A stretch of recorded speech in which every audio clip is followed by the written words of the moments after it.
Hello and welcome. Life is a weird thing sometimes and it can be hard. I know with the current pandemic going around the world right now, things have been difficult for just about everyone, though the woods have been pretty good.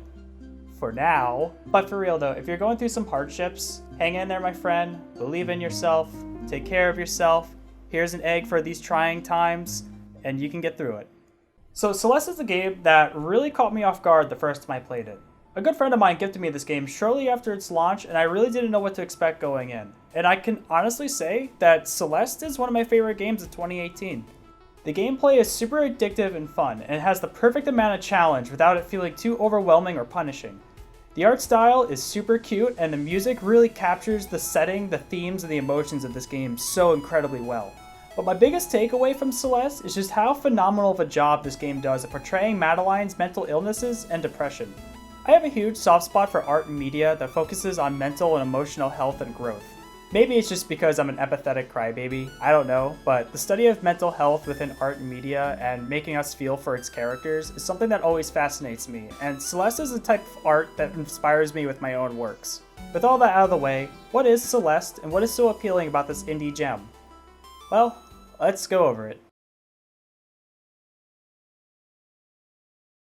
The concept of Celeste was created on August 2015 as part of a 4-day game jam and made using the Pico 8 Virtual Console. Pico 8 is a software used by game developers to make retro-style video games based on 1980s software, and they all have limited capabilities. This prototype was developed by Noel Berry and Matt Thorson. Thorson and his former company, Matt Makes Games, previously created the competitive multiplayer game Towerfall in 2013. In September of 2019, Thorson founded a new company called Extremely OK Games. Celeste was expanded upon into a full-fledged title and had its first playable demo at PAX West 2016.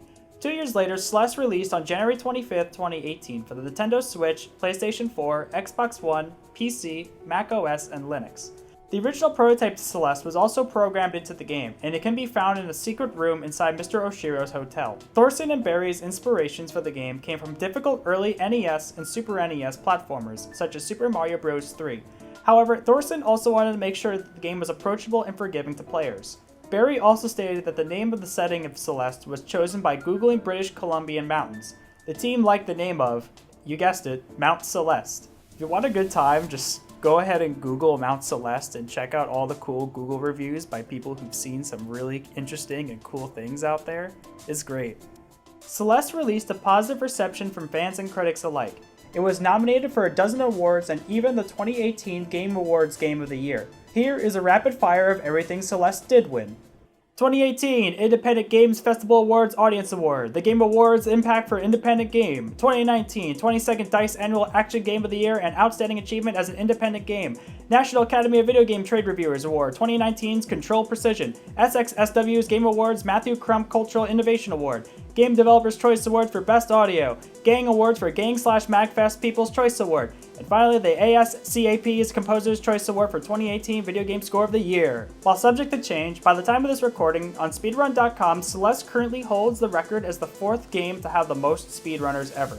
Celeste got a farewell final chapter as free DLC a year and a half later on September 9th, 2019. The developers had no plans to create a sequel and wanted to move on to other projects. And on the Nintendo Switch port of Towerfall, Madeline, as well as her doppelganger counterpart, were playable characters. So Celeste's gameplay is pretty intense, to say the least. You have to be pretty precise when making movements and decisions. But for controls, the only movement options you have is just jump, dash, and climb. And Celeste does a good job of introducing this to the player very early on within the prologue. Each stage has its own unique gimmicks and themes, making each level feel vastly different from the next. Celeste takes a page straight out of Super Mario's book of good level design, introducing players to different mechanics with simple puzzles, only to ramp up the difficulty and blend other gimmicks together as the player progresses further. Celeste is difficult, and you will die again, and again, and again, and again, and again, and again, and again. Alright, I get it! However, death is instantaneous, and when progressing through this game, I never felt frustrated or like my failures was the game's fault at all, but rather me understanding my mistakes and trying to do better next time. One of the game's messages as a whole is trial and error. When you're embraced with defeat, the important thing is that you get back up and you try again. It's these failures that makes accomplishing such a difficult task worth it. I like games that challenge me. However, my patience runs thin very quickly when my failures start to feel like boring chores trying to reclaim to where I once was and get to the fun parts. Here is looking at you, every Dark Souls boss ever. Thankfully, I felt the difficulty in Celeste was the perfect amount and was fair with its challenges. The game never felt punishing enough to turn me away and stop playing. The game's platforming challenges that caused me to die countless of times to the point where I finally get that one successful run is a real rush of satisfaction and accomplishment. Celeste also offers a custom assist mode that you can toggle on at any time, making the game accessible to anyone who's having difficulty. And sometimes, it's okay to ask for help. The game also rewards players for exploring the levels. There are a few collectibles in Celeste. The strawberries offer additional platforming challenges to the player, but are completely optional. The amount you collect affects the ending sequence, but it's not essential. If you go off the path, you might be able to find a crystal heart. These are followed by puzzle sections, giving the player to think differently than how they normally would with this game. Also, I love the Super Mario Bros. 3 Easter egg in Chapter 4, I thought that was really cool. And finally, there's the B-side cassettes. Obtaining these offers the B-side levels, which are much shorter and more difficult versions than the A-side. Completing all of the B-sides unlocks the C-side levels, which are even more insanely difficult.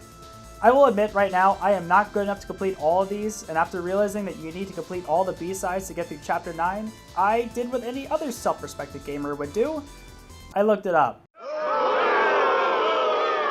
Celeste really gives you the experience of climbing a mountain because my paws were cramping when playing through this gauntlet of a game. The B and C sides also introduce the players to new movement options and exploits to help the player progress the levels. However, these maneuvers have been available since the very beginning of the game. The players just weren't aware of it, which adds a whole nother element to speedrunning this game. The game offers 7 levels through its campaign. Celeste itself isn't long, and on my second playthrough here, I managed to complete the game within about 5 hours. But completing the 8th and 9th chapter, along with the B and C side levels, you'll be spending hours of your time on Celeste Mountain. So I will be diving into the real spoiler territory here. I think Celeste is a game that definitely deserves to be played firsthand, so here's a timestamp to skip ahead, and here's a timestamp if you want to just hear me talk about the game's themes and messages. But if you don't mind that, then let's go right ahead. This part of the video took me longer to write as I have difficulty conveying my thoughts into words sometimes, and Celeste is an important game and its plot and themes of depression and anxiety are something that really left an impact on me, and I want to make sure that I do this game justice and talk about the subject matter respectfully. From the get-go, we know so little about Madeline and why she's determined to climb Celeste Mountain. She's stubborn and refuses the old lady's advice on going home. We're then later introduced to another hiker named Theo, who's on Celeste Mountain to receive Instapic fame. Chapter 2 takes place in a dream and introduces us to another part of Madeline, otherwise dubbed as Badeline, a physical manifestation of Madeline's pragmatic side, her sense of reason but also her fears and insecurities, who tells Madeline she's not capable to climb this mountain and to go home. To be fair, Madeline does have zero hiking experience and climbing Celeste Mountain is considered an extreme challenge. However, Badeline is also the part of Madeline that tells her that she will never be good enough, that she is selfish and a bad person, that she is the root of her own problems and what's keeping her back. It's the internal struggle of being rational while also being overly critical of yourself. Madeline gets chased by her evil counterpart, and this ends with her answering a payphone. The person on the other end of the line is somebody that Madeline knows and who starts gaslighting her, telling her that her fears and insecurities aren't real. This character isn't brought up again, but it's highly suggested that this is somebody that Madeline previously had a relationship with. Madeline wakes up and uses the payphone again, but this time to call her mother. It is here that we learn that Madeline suffers from panic attacks. On her journey, she meets Mr. Oshiro, a ghost who owns a hotel that closed years ago.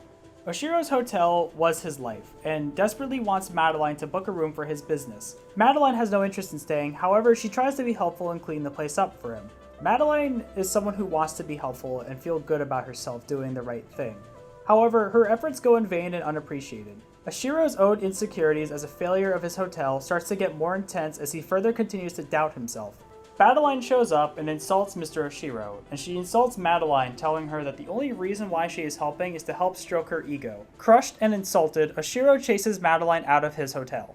Madeline feels bitter about this experience and has another unpleasant encounter with the old woman, who asks if she's had enough. Undeterred and annoyed, she moves onward. Madeline then runs into Theo again, and the two of them take a gondola upward. Madeline shows up the instant the gondola starts breaking, and this scene is honestly the most iconic part of Celeste, as for the first time, we truly see Madeline undergo a panic attack. The visuals really complement this scene so well. The screen gets darker, the red vines start closing in, and you feel this sense of claustrophobia while suffocating in an impending sense of doom. Theo tells Madeline of a trick that his grandfather told him, imagining a feather going up and down to his breath. Honestly, I think about this scene sometimes when things get out of hand for me in real life. The gondola makes it to its destination, and Theo goes on ahead and gets lost and trapped within the Mirror Temple. The Mirror Temple brings out Madeline's distorted nightmares and anxieties into reality. Madeline tells Madeline that she is the reason why the temple is terrifying and why Theo is trapped. Madeline scolds her again for not listening to her at the very beginning, and bullies her, telling her that she deserves to feel awful. She then fights her fears and eventually finds Theo trapped in a crystal and rescues him. Also, I love Theo. I love his humor, and I love his dialogue throughout this whole sequence. It's just fantastic. After the escape, the two talk about why they're on Celeste Mountain. Madeline wants to reach the summit to prove to herself that she can accomplish something big. Madeline also tells Theo about her depression and anxiety, and how much it holds her back, and how she fixates on things that don't really matter, and how she's barely keeping it together. Besides her mother, she doesn't really express these kind of feelings to others. Theo doesn't suffer from depression, but he's in a position where he doesn't really know what or where he wants to go in life. He quit a job he thought he wanted after a week and then headed to Celeste to just get lost. Theo explains to Madeline that his grandfather once climbed Celeste Mountain and how it changed his life, and he wants to be more like him. Madeline is a person with intense self-deprecating feelings. However, Theo reassures her that she is in fact a good person. Theo also explains to Madeline that she reminds him of his sister Alex, who suffers from similar mental illnesses. Madeline tells Theo that she wants to destroy and get rid of Madeline and her control over her, under the impression getting rid of her will make her feel like a normal, happy person. While dreaming, Madeline gets a chance to talk to Madeline and tries to set her free. Madeline scolds her for blaming everything that went wrong on her and takes her further down the mountain. Having all of her efforts undone, Madeline is now hopeless on ever overcoming the mountain. This level also features golden feathers to help Madeline overcome her obstacles, as a reminder to breathe and to remain calm when she's at her lowest. She runs into the old woman again and expresses how she doesn't want to give up climbing the mountain, but she's tired of having her other self sabotage her every step of the way. The old woman tells Madeline that she thinks she has what it takes to make it to the summit due to how much self-hatred she shows, even to do it out of pure spite of herself. And that right there, ladies and gents, is exactly how I managed to endure 4 painful years of art school to get a bachelor's degree. She also tells Madeline that perhaps her doppelganger is scared of climbing the mountain and being abandoned. After a battle and confrontation with her, Madeline apologizes to her pessimistic self and tells her that they both need to work together in order to succeed. Madeline begrudgingly complies to help. The two of them work together to reach the summit. As they get closer, Madeline starts to show much more confidence as they approach the top. Madeline tells Madeline that she's very glad to see the view, but she's nervous about not being able to physically communicate with her once they leave the mountain, and how the both of them will need to work together moving forward. The two return to the entrance where Theo, the old lady, and Oshiro join them for a strawberry pie. Depending on the amount of strawberries you collected throughout your adventure determines on how the cast feels about the pie. In post-game, a year later, the old woman shows Madeline to the heart of Celeste Mountain to challenge herself even further.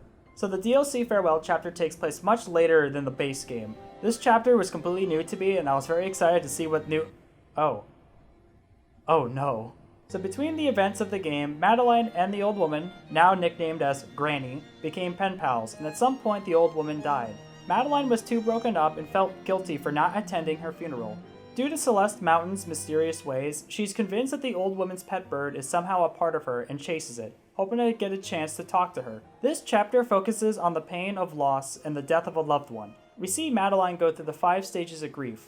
Madeline, who is much more calmer than how she used to be, tries to convince her to think rationally and that the old woman is gone, but Madeline is in denial and pursues the bird anyway. She also expresses anger at Madeline for trying to stop her like she used to, and later on she starts bargaining with the bird and her emotions, wanting to see the old woman one last time. She and Madeline are depressed for their loss, but come to the acceptance that she is gone. Before giving up, Madeline wishes to free the bird as a last tribute to the old woman. Upon freeing the bird, Madeline actually gets the opportunity to talk to the old lady and apologize for not attending the funeral. Madeline then wakes up, accepting the old woman's death. She then video chats with Theo, who's been worried about her, and to both of their surprise, the old woman and Theo's grandfather used to be friends back in the day. And I think this is a pretty bittersweet note to end Celeste on. Celeste is a game about self-discovery, to overcome and manage one's doubts, fears, insecurities, anxieties, and depression, and also bettering our mental and emotional health. While Celeste isn't the only video game to convey such an important message within the medium, it does so in such a unique way with the gameplay. The game is difficult on purpose, just like how the internal struggles a person can go through are also difficult, but it's the sense of overcoming the trials that at first seemed impossible and getting to the top and feeling better about yourself is what makes the challenges worth it. Celeste Mountain is an obvious metaphor of getting through the rough patches in life. Sometimes we fall down and sometimes it feels like our situations are hopeless. But it's about the feeling of never giving up and believing in yourself and getting back up to try again. We all experience life differently, and for many, depression and mental illnesses isn't something that just goes away, but rather it's something that's integral to who we are as people, and it's about fighting your way through those internal struggles. It's also about the friends and people that we meet throughout our lives, the ones that we share special bonds with, the ones who are there for us when we're not at our best. Some of us struggle with depression like Madeline, and some of us worry about where we're going in life like Theo.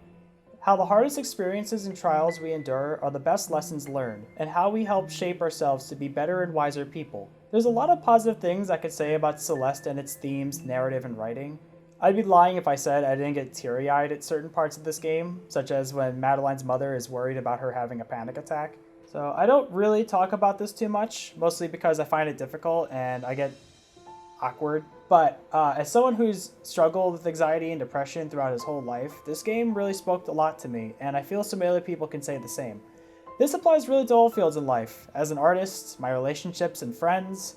Heck, for over 9 years, I always wanted to make fun YouTube content, but that nagging voice inside my head kept bullying me, telling me that it was a stupid idea and that I would make crappy content and would never be good enough.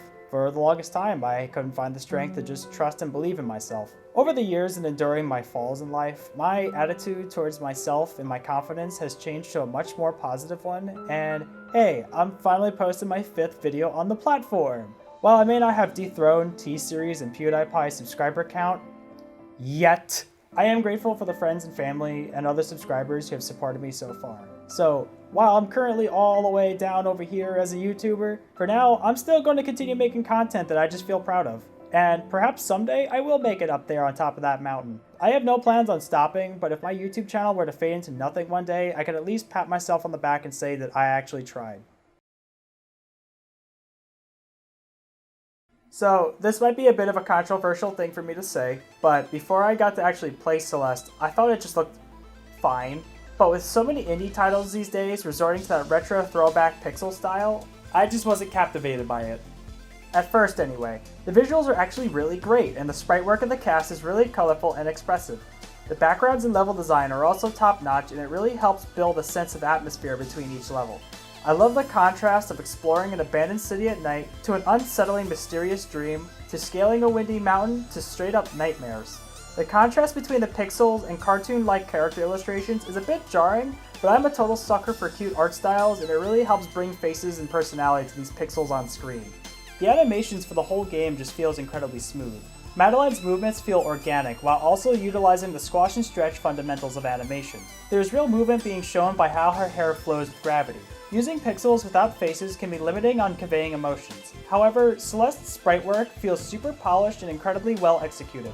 I don't think the game would be as impactful though if we also didn't get the expressive character mugshots or emphasis on certain words or phrases during the interactions between the cast.